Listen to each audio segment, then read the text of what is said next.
Hey, everybody. Welcome once again to the Winning Digital Customer Show.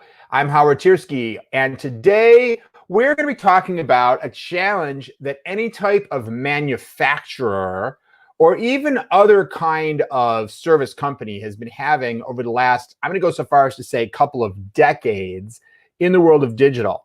And I'm just trying to get my slide going here. I was having a little challenge, and I think I'm just about resolved with it. But the essential question is, in the old days, uh, in the original, economy in this country, right? Go back 150 years, 200 years. Most people were selling direct, right? If you were a craftsman, you probably did your craft and you had a store where you sold whatever it was, pottery or iron stuff that you made or whatever else. If you are a farmer, you may sell stuff by the side of the road. Even today, we have farmers markets, places where people who make stuff or provide a service. If you wanted a service, you just go into someone's, place of business. If you needed a tailoring work done, so much of our economy, there was no difference between the creator of something and, if you will, the retailer of something. But then that really started to change at a certain point in time as our economy got larger and more complex.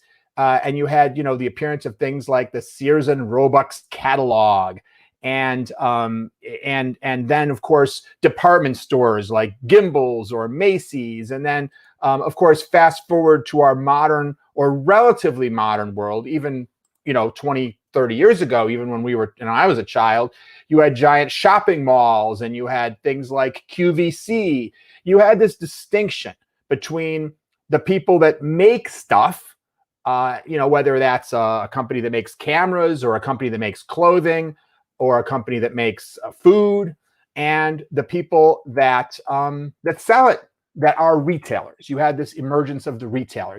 It started with the general store and Sears and Roebuck's more than 100 years ago. And of course, today, there was a point at which most companies were choosing. They were either a retailer or they were a creator of some kind of goods or services, particularly in the world of, shall we say, goods. And if you look at Apple, for example, when the Macintosh came out, that's the model that they were in, right? They were a company that was manufacturing things. They were manufacturing computers. But if you wanted to buy a Mac computer, you weren't buying that from Apple. You were going and buying that from someplace like, the Byte Shop. Anyone remember the Byte Shop? Or some other computer store. And in fact, I remember there was a point in time where Apple had an education program. So if you were an education, like if you were at a college or university or whatnot, you could buy computers directly from Apple. And that was a unique privilege. That was the only type of organization that could actually buy directly from Apple. But anyone else, you had to go through a retailer. You couldn't just call up Apple and say, I want to buy a computer. Now, of course, and then, now, of course, that's totally changed. But even before we talk about Apple today, think about, Dell bursts on the scene in the mid 80s, right? And Dell has this idea that instead of like IBM or like Compaq, instead of making computers and selling them through stores, they're going to make computers and sell them direct to customers. And of course, this is not a new idea to sell direct to customers, but it was new in the computer world. And it was kind of a reversal. In the sense that now you had a manufacturer going back and saying, no, we want to be integrated. We're not only going to be the manufacturer of the computers, but we're going to sell our own computers. We're not going to try to go through any kind of distribution channel. And of course, today, we see that model is being copied by a lot of other companies. For example, of course, Apple now has stores all around the world and a major e-commerce presence as well, where they sell their phones and their iPads and their computers and whatnot, and software and other things. And in fact, Apple is hovering around 50% of all of their sales are sold direct through one of their sales channels. And obviously the other 50% are sold through either stores like Best Buy or through telecommunications companies, right? A Verizon or a Sprint, or, in other companies, it might be in other countries, it might be another company. So, but nevertheless, that's a huge shift from a point in time when only colleges and universities could buy a Mac direct from Apple to the point that 50% of all their sales are being sold direct to customers. And we see this across a lot of industries. Look at something like the travel industry. There was a time when the vast, vast majority of travel, more than the majority, almost all travel was sold through travel agents. And if you wanted an airline ticket, you were going to a travel agent. Sure, you could walk up to the counter at the airport and buy a ticket directly from the airline, but that was not the primary way they were selling airline tickets. Today, while of course there still are people buying, not usually through the kind of old-fashioned travel agency where you sit down at someone's desk, but there certainly are plenty of online travel agencies like Expedia and Orbitz and Travelocity.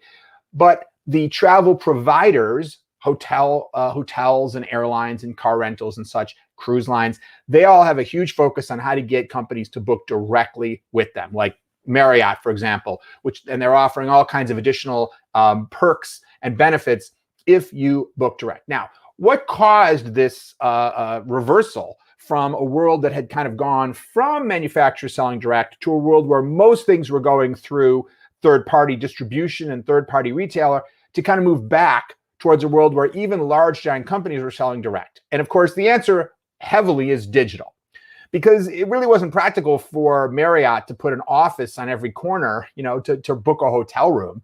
But when all of a sudden, so many people wanted to book digitally, it of course became practical.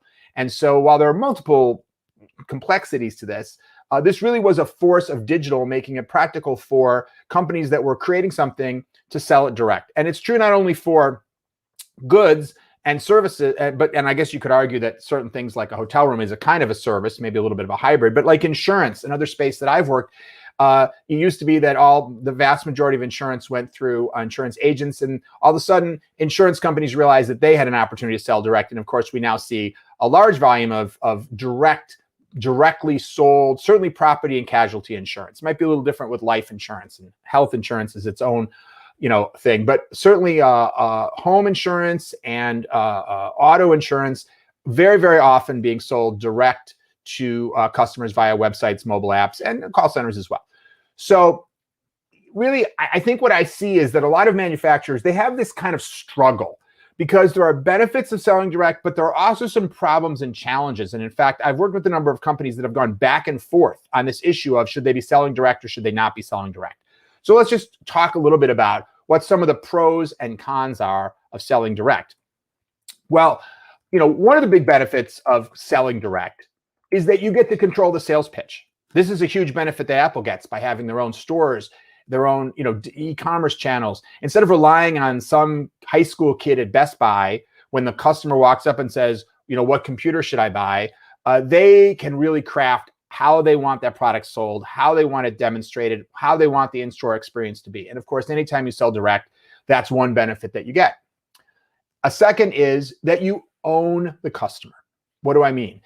Well, if I put inventory into a store and that store sells my product, I don't necessarily know who bought that product. I know that Best Buy sold 5,000 units, but what consumer bought those? Of course, what a lot of manufacturing companies have done for years is try to put those warranty cards or business reply cards in. You buy a toaster, and in there's something that says, be sure to apply for your warranty, fill out this card. And I mean, let's be honest, how many of us have ever filled out one of those cards and those postcards and mailed them back? Most people don't, right? So there really was this, there's a limit to the traditional model where you really don't get to know your customer too well. You don't know who they are. Whereas when you sell direct, you've taken a credit card, you've got their name, you've got their address. You now have a relationship with that customer that you could potentially use to sell more in the future, et cetera. And then the third is that you avoid the retail margin, of course, because if you make a product, you're selling it to a retailer. Very often that retailer is doubling the price by the time they sell it to the consumer. It depends on the category. But if you can, make a computer that is going to sell to the consumer for $1,500, if you can sell it to the consumer for $1,500 instead of selling it to the store for $750 and let the store sell it to the consumer for $1,500, obviously you have the potential to generate a lot more revenue. So these are the three big reasons why it's certainly a compelling idea for manufacturers to sell direct. But there are some challenges. So what are the kind of top challenges? Well, the first is it's not necessarily that easy to get a customer. Retailers, that's their area of expertise. They have stores where there's a lot of foot traffic, or they have websites that sell a lot of different things, and they're bringing customers in all the time. They have huge marketing engines very often designed to acquire customers all the time and bring them in. If you're just selling one thing, it can be challenging to acquire a customer. Easier now than it used to be because we have things like social media and such. But nevertheless, if you're the manufacturer, all you have to do is acquire the distributor, and the distributor will find the retailer, and they'll put your product out, and someone else has got the problem of actually getting that in the hands of the customer. Of course, they're going to take a big chunk of the revenue as a result. So that's the downside. But you now have that problem. You have to be good at solving that problem, which you didn't previously have to be good at. The next is shipping and just logistics. It's very different running a warehouse that's sending pallets of product to retailers than to have to deal with customers one at a time. And so there's a whole logistics issue that you have to get good at if you want to be in that business. But in addition to just the skills, there's the cost. And increasingly consumers online expect free shipping. And so depending on what you're selling, actually a bunch of that nice additional revenue that you get by not having to pay the retail margin can start to get consumed when you need to pay not only the pure shipping costs, not just what you have to pay like FedEx, but the warehousing, the people to put it in the box, to put the label on the box, to send it off, all that kind of stuff. So I mentioned logistics, postage. And then lastly, there's disintermediation. And what that means, disintermediation just means you're cutting out the middleman. Now you might think, well, why isn't that a pro, right? That's how I avoid the retail margin. Yes, you're going direct to the customer. You're cutting out the store or the insurance agent or the travel agent or whoever it is that you used to give a big chunk of money to in order to sell your product or service. But the problem is, if you are still reliant on that sales channel for some of your sales, they may not be too happy with you when they see that you are essentially competing with them. You are not just a supplier to them, but you've become a retailer, and you are now competing for the retail customer. That can put can put pressure on your relationship with your distribution chain. And unless you're planning on going 100% direct to the customer, that can be problematic from a business perspective. So this is the kind of balance of equations. Gosh, we'd really like to own the customer. We'd really like to control the sales pitch, and we'd really like to not have to pay anyone else to sell our products. But on the other hand, then we got to deal with a whole bunch of stuff that we didn't have to deal with before. And we might annoy our distributors and our retailers, and they may therefore not be as friendly to us in carrying our product for the customer that does come into the store. So this is the challenge. And just as one example of how that struggle plays out, I worked years ago with Sony on a website called Sony Style. Sony Style was Sony's big direct-to-consumer retail play. It was a huge website. They were doing, I don't think I can say the numbers, but let's just say a lot of business on Sony Style. This was a successful e-commerce property back in maybe the early 2000s. Can't remember exactly when. And this was very, very successful, and a lot of people looking for Sony products were going there. It was the place you could get the latest and greatest Sony products. When Sony had a new cool product, they were launching it there first. They took advantage of the fact that they were the manufacturer to make what was really a great retail destination if what you were looking for was Sony products. So today they've scaled back. And if you go to Sony.com and you look for a product, you can find their product. But in the end, when you're ready to buy it, all you get is a where to buy button. You get a button that basically tells you which retailers can you find in your area where you can go buy this. Sony, generally speaking, there may be some product category exceptions, but not many. Sony is not going to sell you that product directly. Now, why? Probably mostly due to the last reason that I mentioned, disintermediation. At a certain point, Sony made a strategic decision and said, you know what? Even though we're doing a lot of business, even though we're avoiding the retail margin, even though we're successfully acquiring customers, it's putting too much pressure on our relationships with our critical distributors and retailers, and we're going to do a reverse course on this. So they abandoned their extremely, extremely successful strategy of selling direct and went back to a model where they acted as a pure manufacturer. They have a website, you can find their products, but in the end, if you want to buy them, you got to click a button and find your local Best Buy or your local, Circuit City, or I guess there's no more Circuit City, whatever. You've got to find some place to actually buy it. You can't buy it direct from Sony. So let me just mention a few other examples of how this struggle plays out. I mentioned Sony Style already. I worked with a cruise line where they made a huge push to direct. They made a huge, very public push to try to move as much of their bookings over to direct. They had their own call center, their own website. And of course, most cruise lines do this, but this particular cruise line did it in a much more public way, in a much more aggressive way, to try to get as much of the customer booking cruises directly with them rather than go through the travel agent. And what happened was travel agencies, especially travel agencies that had been selling that company's cruises for years, got extremely upset, and might be an overstatement to say that they boycotted that cruise line, but they became extremely unenthusiastic about putting their customers on that cruise line and started favoring competitors' cruise lines. And so much so that after a year or so of this strategy, they ended it. And they went back and they actually did a big apology tour to travel agencies. And they told them, we love you. This was a big mistake. They probably fired the person who did it. I don't know. And they really tried to reverse course because they realized that by the negative impact on their business from making their travel agents unhappy was not worth the additional money they were making from the extremely aggressive approach they were taking to book direct. And this company to this day still does take direct bookings, but they don't do so as aggressively. And they try to make sure that travel agents get credit so that if you call this company and you book direct, but you've already been working with a travel agent, they find out who that travel agent is and they still make sure that travel agent gets a commission. So this is some examples of the struggle of companies that have sort of moved into the direct and then moved back. I'm not saying, by the way, that you shouldn't go direct. That's not my point at all.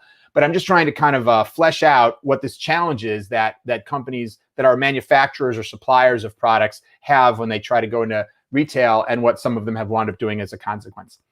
On my podcast recently, I had the CEO of, or I guess I think it was the president of Europe for Foot Locker. And amongst many topics, you should definitely check out that episode. A lot of interesting topics we talked about. But in particular, he also talked about e-commerce. And one of the things he was saying is, everyone thinks that e-commerce is such a panacea compared to selling in the store because, well, you don't have the overhead of a store. And of course, Foot Locker has both, right? They have stores and they have e-commerce. You can buy their product online. But he said, the cost of running the warehouses and the fulfillment and the shipping sometimes means it's more expensive to sell that product through e-commerce than it is to sell it in the store. And this isn't necessarily a matter of, they're not, of course, a manufacturer, but I'm just making the point that if you decide to become a retailer and your main method is e-commerce, because of course, while there are examples, and Apple is an example of manufacturers who actually create their own retail stores, far more manufacturers who decide to go into the retail business is through e-commerce. And I guess the bottom line is, when you add up all those costs that I mentioned before, it can be disillusioning in terms of this is why retail is such a low margin business. And if you look at the profit of many retailers, it's in the single digits, and it's because it's a very tough way to make a living. And you might think, oh, well, they're doubling the price of every product. Surely they're raking it in. If I sell them a pair of shoes for $50 and they sell it for $100, they must be making a huge profit. Well, they have a lot of costs, whether it's physical or e-commerce, in terms of actually acquiring the customer, fulfilling the customer, dealing with returns, all those types of things. Okay, just a few other examples of the struggle. For a lot of companies, if you sell inexpensive products, it can be very challenging to go direct to the customer. And another example would be a company like Crayola, who was another client of mine. And one of the problems is if you want to sell stuff online, but you're selling a box of crayons that costs, I don't know what it costs, $1.79, or maybe if you get the giant one with the pencil sharpener, it's, what is it, $8.99? But it's difficult to make money because of the cost, the handling cost, right? You get an order in, you've got to process that order, you've got to box that thing up, you've got to send it off, you've got to pay for shipping, because most of the time consumers are really resistant to paying for shipping. And if what you're selling is only worth, $8, $9, $10, then it could be that whole amount is eaten up by your cost of actually the transaction itself, getting the box out of your warehouse and all that. So that's not a problem for every company. If you're Rolex, you don't have that problem. But for companies that are selling products that are relatively inexpensive, this can be one reason why it's a struggle to try to sell direct. And then there's Amazon. And so forget selling direct as a manufacturer, almost every retailer on the planet is discouraged by Amazon because Amazon is just so darn good. And they have relationships with so many customers, and they have Amazon Prime, which so many customers are signed up for. And customers are so loyal to the experience of Amazon that it becomes very difficult to compete even for pure play retailers with Amazon. Now, we could do a whole other live cast. In fact, we should on that topic, how retailers compete with Amazon, because there definitely are tactics.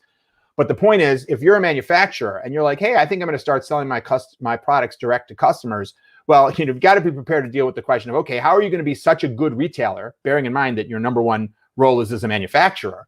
How are you going to be such a good retailer that you can actually compete with Amazon, the king of all retailers, assuming that your product is the type of product that will be sold on Amazon? And of course, there are hybrids. For example, you could sell your product directly on Amazon yourself through the Amazon Marketplace, and some manufacturers do that as an interim way of leveraging the Amazon platform. But of course, one of the challenges there is then you losing some of the benefits that we talked about earlier on. If you're selling your product through Amazon, you aren't owning the customer. You are perhaps cutting out some of the retail margin, but Amazon's still taking a chunk of it, et cetera. So it's a little bit more like traditional retail selling when you put your products into a shared platform like Amazon Marketplace. So those are some of the struggles that are present when manufacturers try to go direct. And I just want to talk about a few of the innovations. And by innovations, really, there are a lot of ways that I've seen manufacturers try to solve this puzzle. Some of them, like Apple, just go direct and are just really excellent at it and manage to make it work for them. But there are other kind of hybrid models. It's not necessarily all one way or the other. Or put another way, you don't necessarily always need to cut out your distribution or retail chain to get some of those advantages we talked about on the earlier slide. So I just want to talk for a moment about some of the innovations that we've seen. Here's an example, Simple Human. You may be familiar with Simple Human. They make a lot of kitchen type appliances. Really cool, like potato peelers or can openers.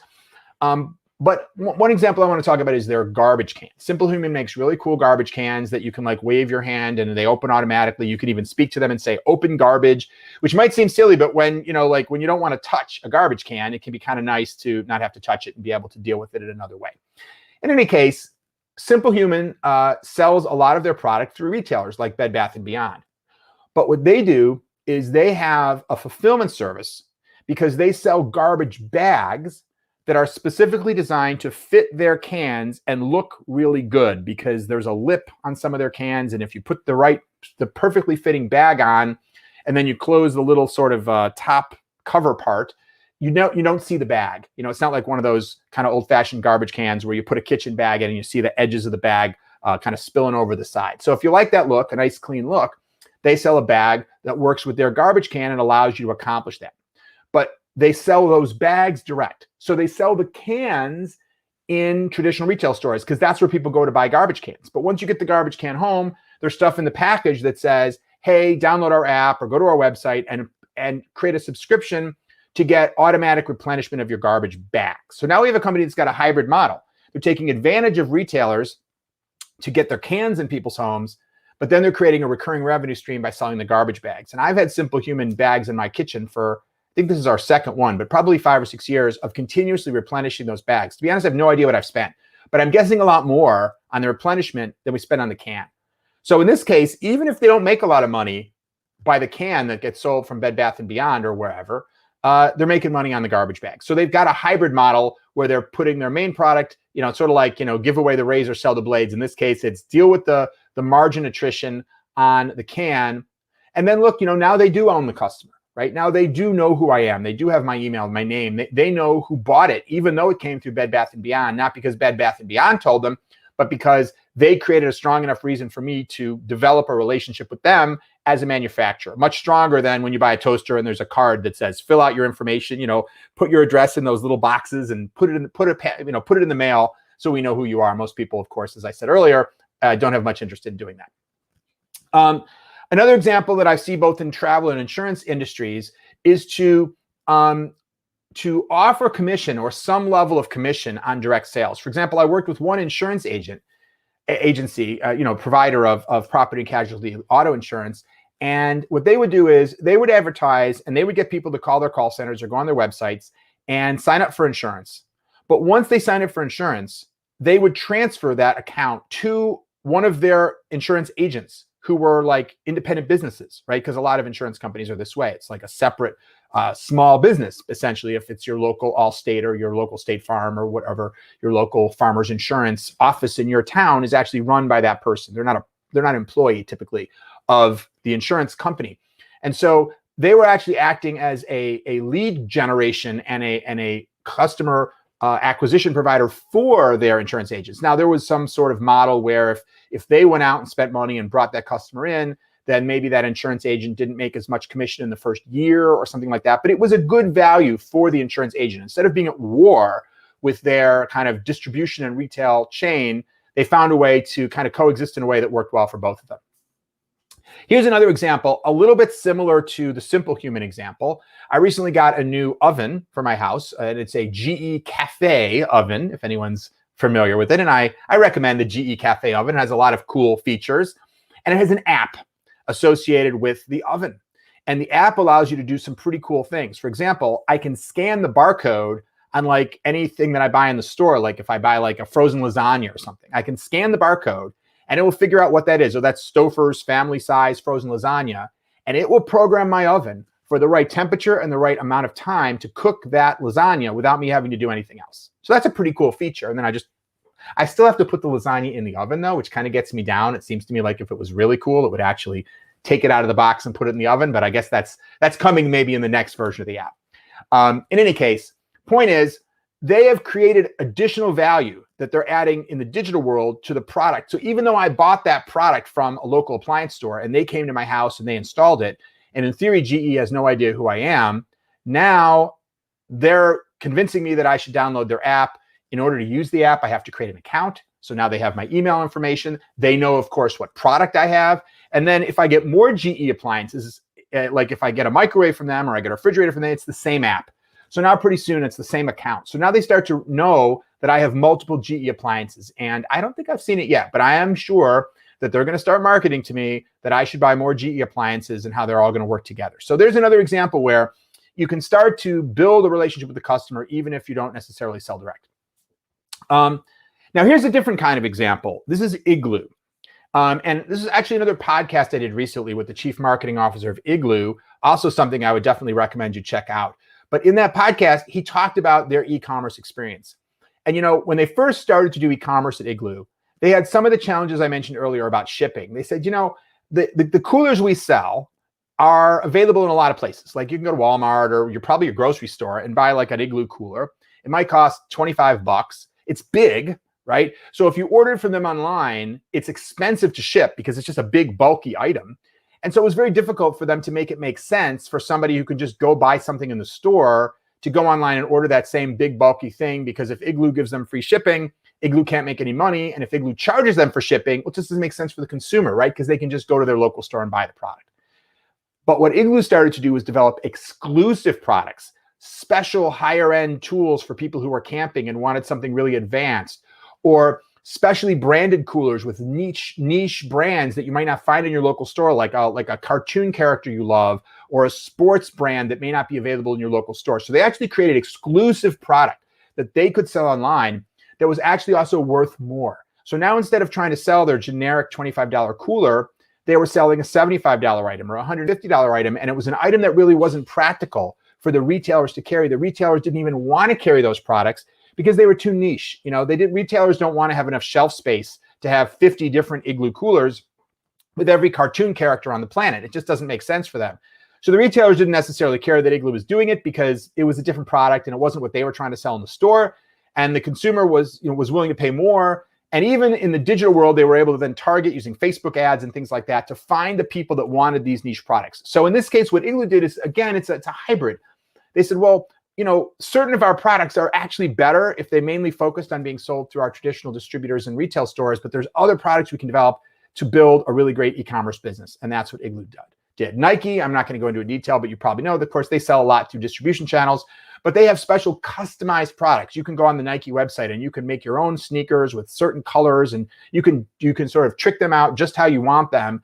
Retailers aren't too interested in this, right? You know, Foot Locker doesn't have a way for you to go in and order a customized Nike sneaker where you make the swoosh one color and the rubber of the sole another color. Again, it's a little bit like what Igloo's doing, right? In this case, it's a one-to-one product, but it's just not the kind of product the retailer wants to sell. So those are just some examples. I tried to tee up for you kind of the sort of the conundrum, if you will, the manufacturers or producers of some sort of product or service have when trying to figure out whether they should go direct or whether they should go through traditional distribution channels. And it reminded me of a book. You know, many years ago, I worked with for Ernst & Young Consulting. That's really where I started my career. And I spent the first 15 years of my career both with Ernst & Young Consulting and then Capgemini, that at one point acquired Ernst & Young's consulting practice along with me. And then about 14 years ago now, I left and started my own company. But back when I was at Ernst & Young, this book was published. I had nothing to do with it, but it was a great book by a guy I knew named Chris Meyer, and then a guy I didn't know named Stan Davis. But in any case, it's called Blur, and it was really talking about how the digital economy is causing a lot of things to blur together. Now, this is a book that's almost 20 years old, so I'm not going to necessarily recommend you go read this book. At this point, it's probably quite dated. But what we're seeing here is that manufacturers are trying to become retailers. Some retailers, by the way, are also becoming manufacturers. Look at Amazon. Amazon's making, obviously their Kindle devices, the various Alexa devices. Plus, they're creating more and more, branded Amazon products. So you have retailers that are trying to create more custom products, and even companies like Macy's are trying to create more and more custom products that they can sell that will be unique to them to compete with the kind of open market of the internet. Manufacturers are increasingly trying to become retailers, or at least looking into it, as we've been discussing. And everybody's trying to become a media company, because we no longer just want to put ads on media that media companies create, but we want to have our own YouTube channels and our own, social media channels. And brands recognize that content marketing is a critical thing today. And so the distinctions that we used to have between, I'm a manufacturer, I'm a retailer, I'm a media company, these are kind of the three key parts of the product ecosystem, right? Media companies create a way to find consumers and tell them about your product. Retailers create a place for them to buy it, and manufacturers supply the product. That's all becoming increasingly blurred together. But as we've been talking about, it's not as simple as just saying everybody needs to be everything, because there are some challenges when you try to be everything. So hope this has been useful, just trying to give you a perspective on what is really a complex situation. There's no one right, perfect answer. We can say, the answer is every manufacturer should be a retailer. I don't think that's true. I think it really works well for some. For others, well, as we've seen from big companies with huge resources like Sony, they move in that direction, and then sometimes they reverse course and realize that strategically, it's just not the smartest thing for them. So hopefully this has been helpful, just to lay out what some of those issues and considerations are. As always, I'm always fascinated to read your comments, so I definitely encourage you to please, comment about what we've been talking about here. Feel free to disagree. Feel free to add your own thoughts and insights, whether it's on the LinkedIn comments below this, or on Facebook or YouTube, or wherever you happen to be watching this. And with that, I thank you for watching and listening as always, and I will see you next time on the Winning Digital Customer Show. Bye-bye.